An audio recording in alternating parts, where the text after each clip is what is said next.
국회 문화체육관광위원회 소속 강유정 국회의원이 대한축구협회 자료를 확인한 결과 실제 회의 내용과 다른 허위 브리핑이 확인됐다고 지적했습니다.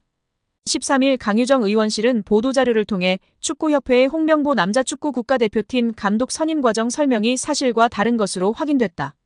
축구협회가 업무에 대한 신뢰성을 완전히 상실해 개혁이 필요하다고 지적했습니다. 강 의원은 문화체육관광부로부터 제출받은 제11차 KFA 전력강화위원회 회의록을 검토했다며 이를 근거로 축구협회의 문제를 지적했는데요. 축구협회는 6월 30일 화상회의 프로그램 줌을 통해 임시회의를 개최했습니다. 이날 회의에서는 위원장 부재로 인한 전강위 기능과 권한, 향후 운영 방안 등을 놓고 협회 측과 전강위원들 간의 토의가 있었습니다. 이날 전강위원들은 전강위의 기능과 결정 권한 및 위원회 운영 방안에 대해 질문을 했습니다. 이에 축구협회는 위원회의 기능은 현재와 다를 게 없고 위원들 역시 사임 의사를 밝히지 않는 한 올해 남아있는 향후 일정과 업무에 대해서는 지금과 같이 진행해 주시면 됨이라고 밝혔습니다. 이어 현재로서는 위원장만 부재인 상황이며 협회가 임시적으로 위원회를 중심으로 감독 선임 등의 후속 절차를 진행하는 과정이라고 설명했습니다. 특히 이 자리에서 협회 측은 이임생 기술이사가 맡아서 담당하되 위원회가 해체되거나 기능이 없어지는 것은 아님을 설명하며 최대한 투명하게 소통하면서 진행할 것을 부연 설명했다고 밝혔습니다. 또한 축구협회 관계자로 추정되는 인물은 정혜성 위원장이 최종적으로 결정한 4인의 후보자 중 필요하다고 판단되는 2인의 후보자와 추가 심층 면접을 협회에서 진행하고 면담 후 위원회에 그 내용을 공유하여 최종 감독 선임 과정에 참여를 당부드린다라고 말했습니다. 이에 전강위원들은 위원장 부재에 따라 이임생 이사가 설명한 대로 현재까지 진행된 남자 대표팀 감독 선임 업무를 협회에서 투명한 절차로 후속 작업하는 것에 동의했습니다. 즉 전강위원들은 면접은 축구협회가 하더라도 면접 결과 공유 등 최종 감독 선임 과정에 필요한 절차들에 전강위원들이 공유받고 참여하는 것에 동의한 것입니다. 그런데 축구협회의 브리핑은 이와 달랐죠. 축구협회는 지난 7월 22일 배부한 국가대표팀 감독 선임 과정을 설명드립니다에서 6월 30일 전강위 임시회의에서 참석위원 전원은 이임생 기술총괄이사에게 감독, 추천과 관련한 절차의 진행을 위임하는 데 동의했다고 밝혔습니다. 전혀 전권 위임에 대한 내용이 없었는데 말이죠. 이어 이임생 기술총괄이사가 6월 30일 온라인 회의에 참가했던 전강위원 5명에게 전화하여 최종 후보 3인 면담, 감독 내정, 이사회 추천 등의 권한을 이임생 이사에게 위임했던 당시 합의를 확인하고 다시 한번 동의를 받았다라고 적시하며 홍명보 감독으로 내정했음을 위원들에게 공유하지는 않았다라고 덧붙였습니다.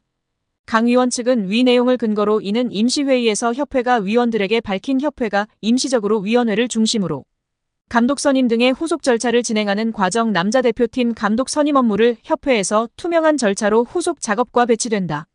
즉 축구협회가 전강위원뿐 아니라 축구팬, 국민들을 상대로 감독 선임 과정에서 허위 브리핑을 한 것이라고 했습니다. 강 의원은 축구협회가 온 세상을 상대로 감독 선임 과정에 대해 거짓 브리핑을 했다라며 축구협회의 홍명보 감독 선임은 공정하고 투명한 절차가 아니라 밀실에서 불투명하게 진행됐다라고 지적했습니다. 이어 축구협회 집행부는 여러 차례의 실정과 거짓말로 신뢰를 저버린 만큼 사퇴해야 한다라고 비판했습니다. 한 스포츠 에이전시 대표가 대한축구협회의 감독 선임 과정에 대한 불공정을 폭로하고 나서며 화제입니다. 자신을 JP스포츠그룹 대표이사로 소개한 전 피에트로는 19일 자신의 SNS인 인스타그램을 통해 대한민국 국민 여러분들에게 한국 남자국가대표팀 감독 선임 과정에 관한 진실을 밝힌다며 저는 금전적인 이득이나 수수료, 어떠한 부분의 이익도 바라지 않고 대한민국 축구의 보탬이 되고 싶었다고 밝혔습니다. 이어 전 대표는 세간에 화제가 됐던 에르베 르나르 감독은 축구협회의 응답을 마지막 순간까지 인내심을 갖고 기다렸다며 그러나 협회의 무례한 처리 방식에 깊은 충격을 받았으며 결국 제가 르나르 감독에게 사과할 수밖에 없는 불편한 상황이 벌어졌다고 덧붙였습니다.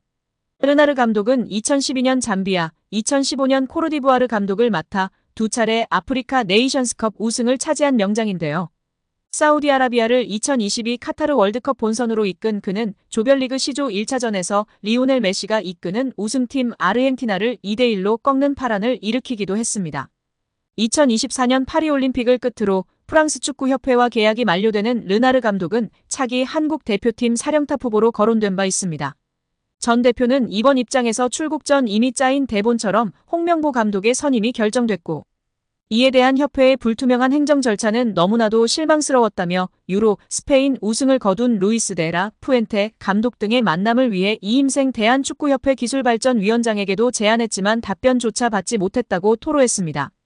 전 대표는 유로 국가대표를 우승한 감독이 9억 원을 받는데 홍명보 감독이 그보다 더 큰 금액을 받는 이상한 상황이 결국 벌어졌다며 공식 채널로 리스트를 요청했음에도 불구하고 무시하는 거만한 태도. 선임을 먼저 정해놓고 나서 리스트를 요청했음에도 통보하지 않는 이상한 행정. 대한축구협회는 두려움을 조장하는 곳인 것 같다고도 적었습니다. 진종호 국민의힘 청년 최고위원은 10일 대한축구협회의 홍명보 축구 국가대표팀 감독 선임과 관련한 내부 제보가 접수됐다고 밝히며 화제입니다.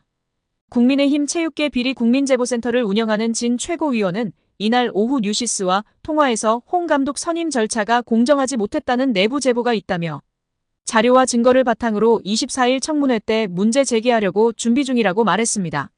최고위원은 축구협회는 확실히 문제가 있는 것 같다. 증인도 있다고 부연했습니다.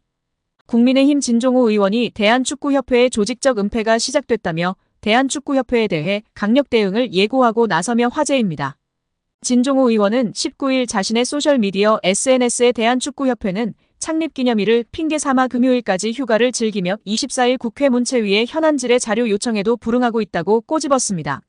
이어 진 의원은 정몽규 협회장과 홍명보 감독 등 주요 관계자들이 국회에 증인으로 출석할 예정임에도 불구하고 침묵으로 일관하며 무책임한 태도를 보이는 것이 과연 정상인가라고 비판했습니다. 그러면서 진상을 밝히고 책임을 물어야 할 대한축구협회, 국민을 기만하는 자들은 반드시 그 대가를 치르게 될 것이라고 경고했습니다. 체육계 비리 국민제보센터를 운영 중인 진종호 의원은 앞서 홍명보 감독 선임 과정이 적절했는지에 대해 내부 제보를 받아 관련 자료를 수집 검토하고 있다며 오는 24일 국회 문화체육관광위원회 현안 질의에서 관련 내용을 검증할 계획이라고 밝힌 바 있는데요. 문체위는 지난 5일 전체 회의를 열고 홍명보 감독 선임 논란 등과 관련 국회 현안 질의에 정몽규 회장과 홍명보 감독, 이임생 축구협회 기술총괄이사, 정혜성 전 축구협회 전력강화위원장, 박주호 전 전력강화위원을 증인으로 채택했습니다. 박문성 축구해설가와 김대엽 기술본부장 등도 참고인으로 국회에 출석할 예정입니다. 결국 홍명보 감독은 10년 만에 대표팀에 돌아옴과 동시에 외국인 지도자 버금가는 대우도 받습니다. 이임생 이사는 연봉 등 세부 계약 조건에 대해서는 밝힐 수 없지만 이제 한국 지도자들도 외국인 감독 못지않게 대우를 받아야 한다는 생각이라면서 외국인 지도자에 뒤지지 않는 계약을 체결했다고 전했습니다. 홍명보 감독은 지난해 울산과 프로스포츠 최고 연봉인 10억 원의 3년 재계약을 맺은 것으로 알려졌는데 대표팀을 맡으면서 더 많은 연봉을 수령할 것으로 보입니다. 직전 클린스만 감독의 연봉은 약 30억 원, 벤투 감독은 약 19억 5천만 원의 연봉을 받았기 때문에 최소 20억 원이고 최대는 30억 원 수준으로 예상받고 있습니다.